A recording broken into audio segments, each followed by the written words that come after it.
నమస్తే. ఈ నెల మనము మన దేశ బడ్జెట్ గురించి తెలుసుకున్నాం కదా.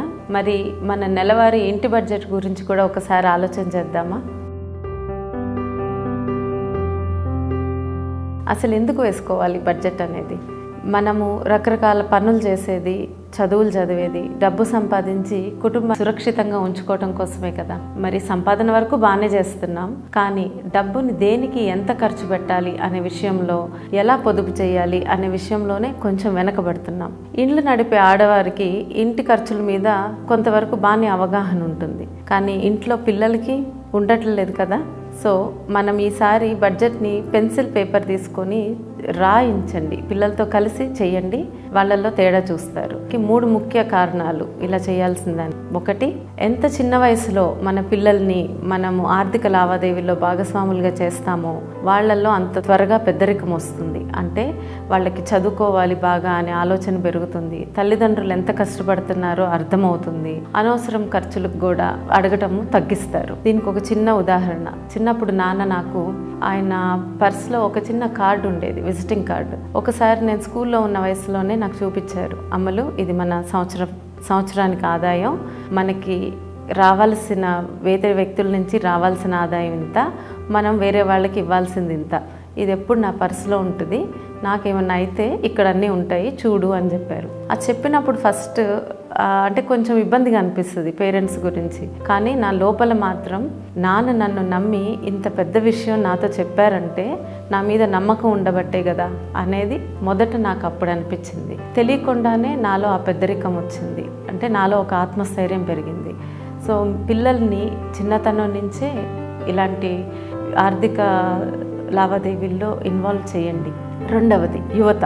ఇప్పుడు యువత చాలామంది పెళ్లి కాకముందే ఉద్యోగాలు మొదలు పెడుతున్నారు, మంచి జీతాలు వస్తున్నాయి, కానీ ఆ డబ్బు ఒక్కళ్ళే ఉన్నప్పుడు చాలా ఎక్కువగా అనిపిస్తుంది. సో ఖర్చులు కూడా పెరుగుతున్నాయి, తర్వాత కుటుంబం వచ్చాక ఇబ్బందులు పాలవుతున్నారు. సో ఇవన్నీ వాళ్ళు ఏం గుర్తుంచుకోవాలంటే, ఒక వ్యక్తి 25 నుంచి 40 సంవత్సరాలు వచ్చే వరకు, అంటే ఆ వయసులో ఆ 15 సంవత్సరాలు సంపాదించిన డబ్బు కళ్ళకు కనిపిస్తుంది. సో ఆ టైంలోనే మనం మ్యాక్సిమం డబ్బు తీసి పొదుపు చేసుకోవాలి. 40 తర్వాత సంపాదన ఉండదని కాదు, కాకపోతే ఖర్చులు కూడా పెరుగుతాయి. అంటే పిల్లలు 10వ క్లాస్ దాటి లేదా వాళ్ళ కాలేజ్ ఫీజులు కట్టాలి, పెళ్ళిళ్ళు చేయాలి, తల్లిదండ్రుల ఆరోగ్యం ఉంటుంది, ఇలాంటివి వస్తాయి. సో వచ్చినప్పుడు మీరు ఇప్పుడు ఈ 15 సంవత్సరాలు ఎంత బాగా పొదుపు చేస్తే మీరు ఆ తర్వాత 40 తర్వాత మీకు ఇంకో 40 ఏళ్ళ జీవితం ఉంటుంది, అది అంత సాఫీగా సాగుతుంది ఈ పొదుపు చేయటం వల్ల. మూడవది, ఇప్పుడు ట్రాన్సాక్షన్ మొత్తం డిజిటల్ అయిపోయింది, క్రెడిట్ కార్డులు అయిపోయినాయి. ఖర్చు పెడుతున్నప్పుడు చాలా తేలిగ్గా స్వైప్ చేయటము, పంపించటం చేస్తున్నాం. సో అందుకని ముఖ్యంగా మీరు నెలవారీ కూర్చొని బిల్స్ అన్నీ ఒక పేపర్ మీద రాస్తే కానీ ఇంకా క్లియర్గా అర్థమవుతుంది. ఇది నా రిక్వెస్ట్ ఏంటంటే, ఇది ఇంట్లో మీరు నేను ఒకటి చేశాను, నా పిల్లలతో కూడా రీసెంట్గా చేశాను, అంతకుముందు కూడా ఎప్పుడు డిస్కస్ చేస్తాం మేము.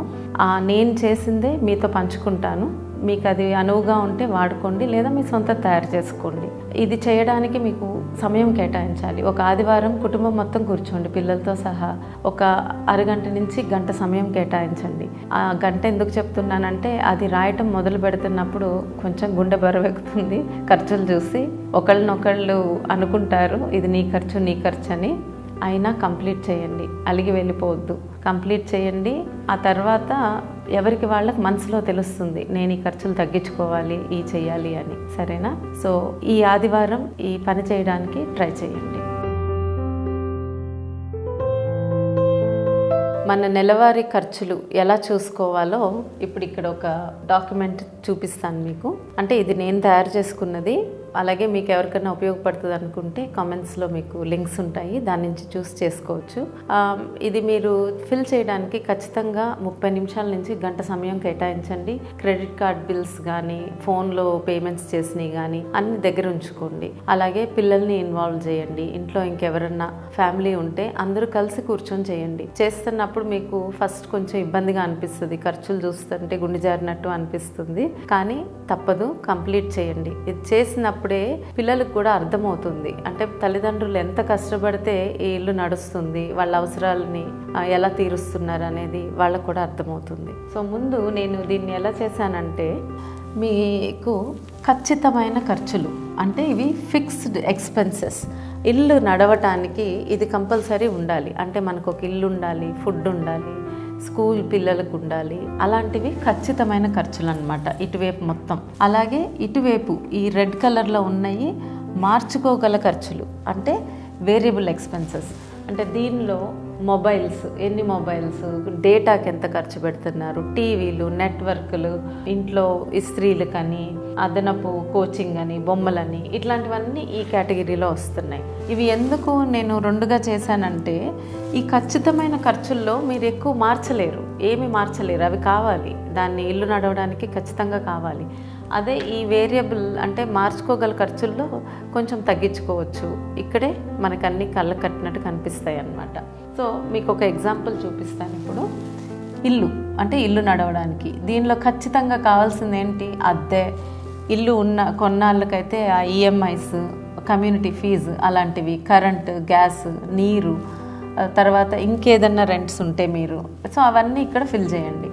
అలాగే మార్చుకోగల ఖర్చుల్లో మొబైల్ ఫోను, ఇంటర్నెట్, టీవీ.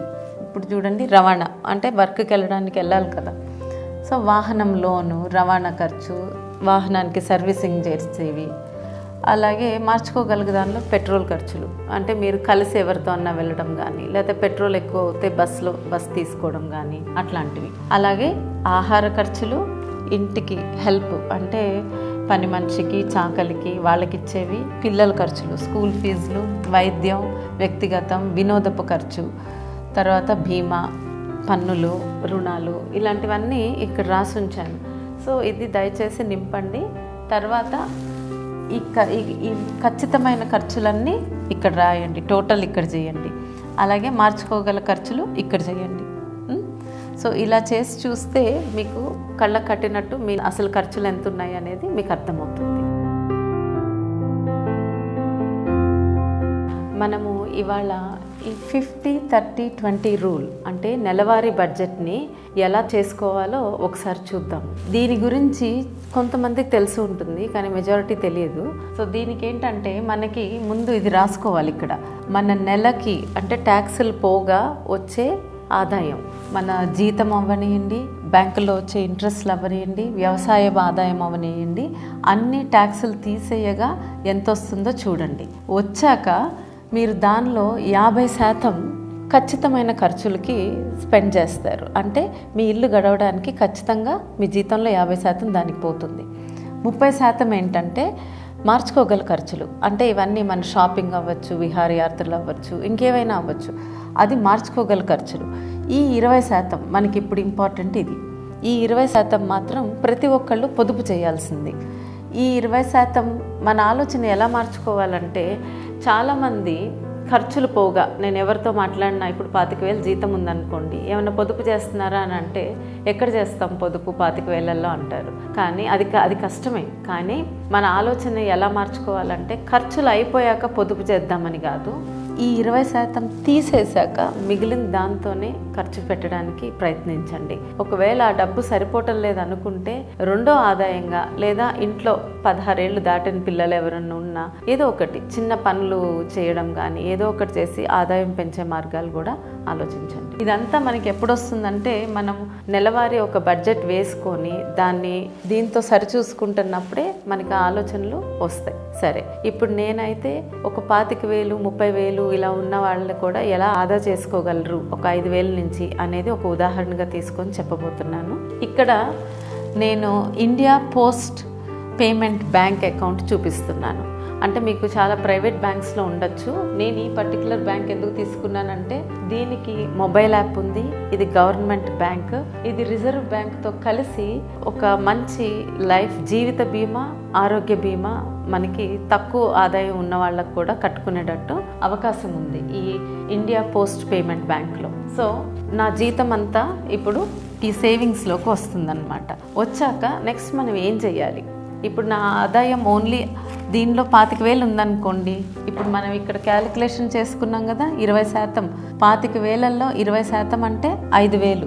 ఈ 5,000 మీరు తీసేయాలి, మిగతా డబ్బుతోనే మీరు ఇల్లు గడవాలి. సో నాకు నెల 5,000 వస్తుంది పొదుపు చేయడానికి. సో దాన్ని ఎలా చేస్తానో ఇప్పుడు చూపిస్తాను.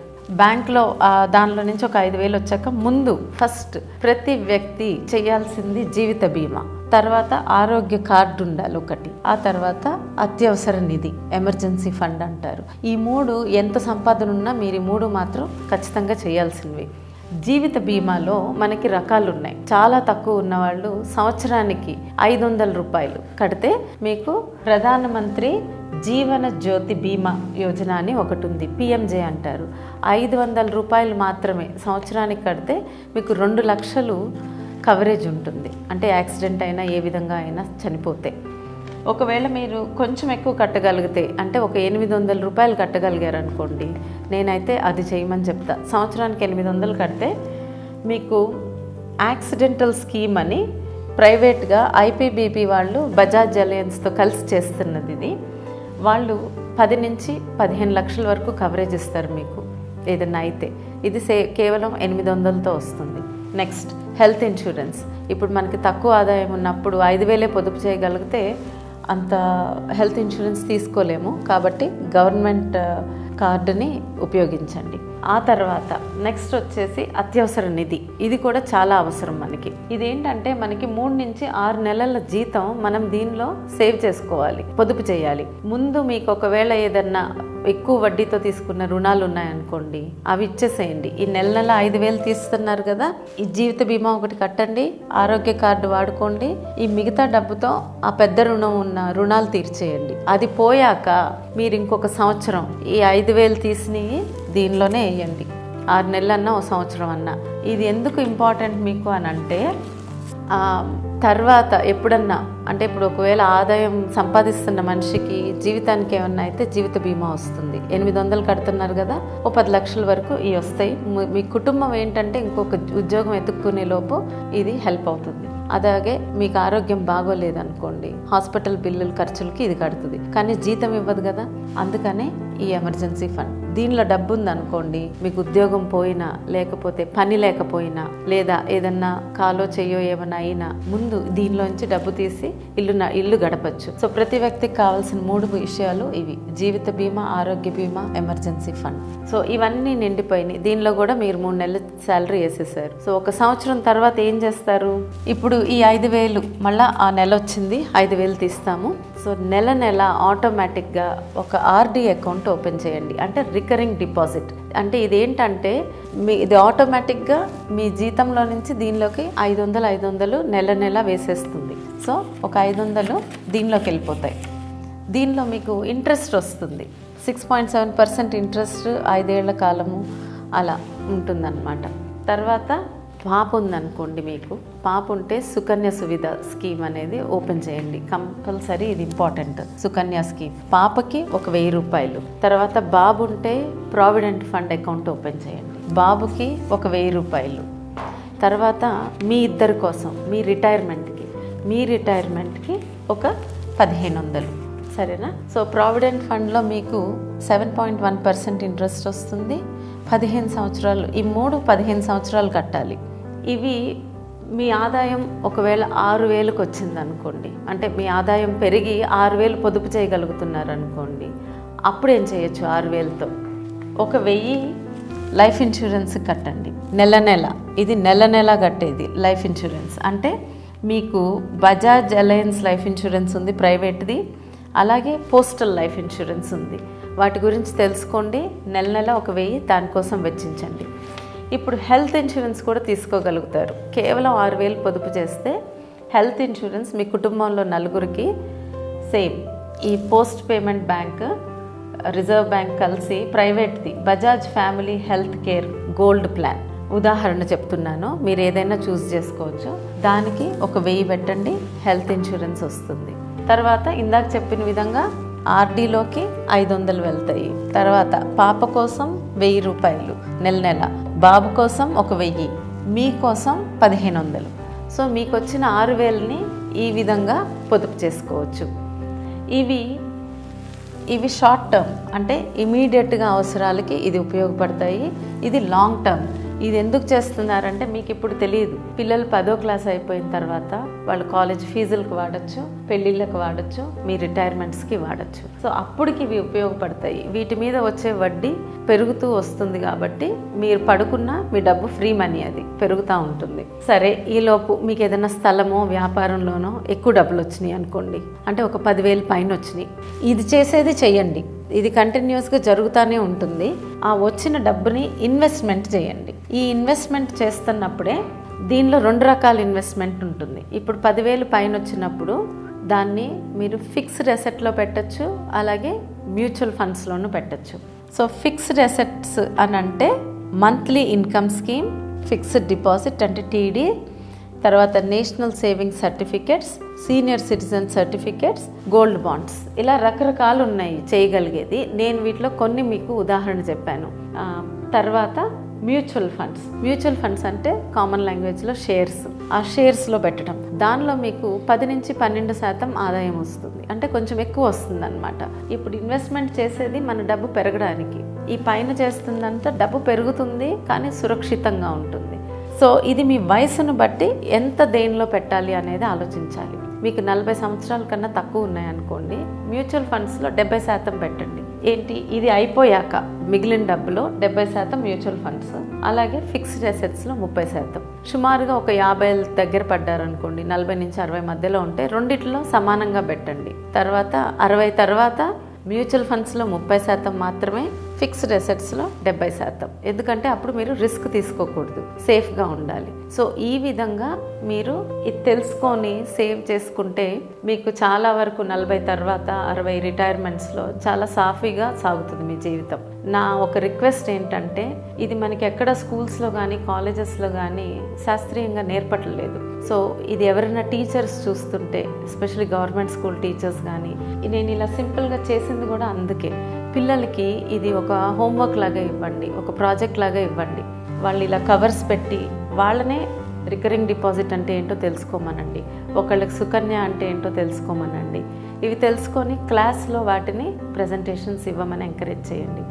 అలాగే యువత ఉన్నారనుకోండి, మీరు తెలుసుకుంటే మీ కింద పనిచేసే వాళ్ళకి నేర్పించండి.